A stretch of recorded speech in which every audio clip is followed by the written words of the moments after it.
Hi friends, welcome to my channel little listeners. మనం ఈరోజు చెప్పుకోబోయే కథ పేరు బంగారు గుడ్డు పెట్టే కోడి. పల్లెటూరులో రామయ్య అనే రైతు ఉండేవాడు. అతడు చాలా సాధారణ జీవితం గడిపేవాడు. చిన్న ఇల్లు, చిన్న పొలం, ఒక కోడి, అంతే అతని సంపాదన. ఆ కోడి చాలా ఆరోగ్యంగా ఉండేది. ప్రతిరోజు రామయ్య దానికి ప్రేమగా ఆహారం పెట్టేవాడు. ఒకరోజు ఉదయం కోడి గూటిలో చూసేసరికి అతనికి ఆశ్చర్యం వేసింది.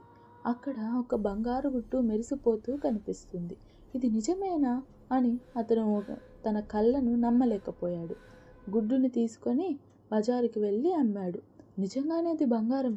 మంచి డబ్బు వచ్చింది. ఆ రోజు నుంచి ప్రతి ఉదయం కోడి ఒక బంగారు గుడ్డు పెట్టేది. రామయ్య ఆనందంతో ఊగిపోయాడు. అతని జీవితం మారడం మొదలైంది. కొత్త బట్టలు కొన్నాడు, ఇంటిని సరిచేసుకున్నాడు. కానీ కొద్ది రోజుల తర్వాత అతని మనసులో ఆశ పెరగడం ప్రారంభమైంది. ఈ కోడి రోజుకి ఒక గుడ్డు మాత్రమే పెడుతుంది, కానీ దాని పొట్టలో ఎన్నో గుడ్లు ఉండాలి కదా. నేను ఒకేసారి అన్నీ తీసుకుంటే ఎంత ధనవంతుడిని అవుతాను అని ఆలోచించాడు. అతని భార్య అతన్ని ఆపింది. మనకి రోజు ఒక గుడ్డు సరిపోతుంది, ఆశ ఎక్కువైతే నష్టం అని అంది. కానీ రామయ్య వినలేదు.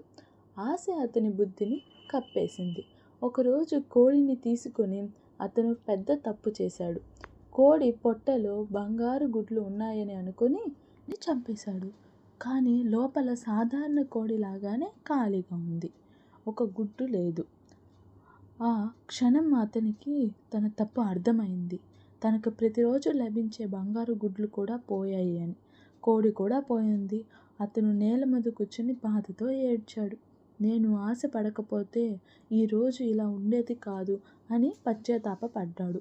ఆ రోజు నుంచి అతను నేర్చుకున్నాడు, తక్కువలో సంతోషం ఉండాలి, ఆశ ఎక్కువైతే నష్టం మాత్రమే అని. అర్థమైందా పిల్లలు? ఇది ఏమిటో? ఆశ ఎక్కువైతే నష్టం తప్ప లాభమేమీ ఉండదు. కావున ఉన్న దానిలో సంతృప్తిగా బతకాలి.